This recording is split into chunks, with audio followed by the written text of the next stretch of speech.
BJP দলে তো কত আন্দোলন কৰা নাই। বিজেপি দলে মাত্ৰ ৰাহুল গান্ধীৰ বিৰুদ্ধে বিচাৰ লাগে বুলি তেওঁলোকে এটা সমদল উলিয়াইছে। ইয়াত তেওঁলোকৰ কোনো দাবী নাই।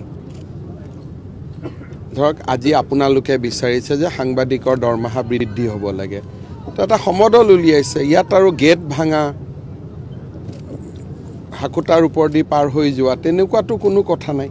আমাৰ ভৱেশ কলিতাহঁতে কোনো আন্দোলন কৰা নাই। চৰকাৰৰ বিৰুদ্ধে তেওঁলোকে কোনো ক্ষোভ প্ৰকাশ কৰা নাই। মাত্ৰ নাগালেণ্ডৰ উত্তৰ পূৰ্বৰ মহিলা এগৰাকীৰ ওপৰত ৰাহুল গান্ধীয়ে কৰা অভদ্ৰ আচৰণৰ বিৰুদ্ধে প্ৰতিবাদ কৰিছে। এইটোতো আন্দোলন নহ'ল যে দৰমহা বঢ়াব লাগে, তেনেকুৱা আন্দোলন নাই, বা অমুকক কিবা দিব লাগে, তেনেকুৱা এইটোতো আন্দোলন নহয়।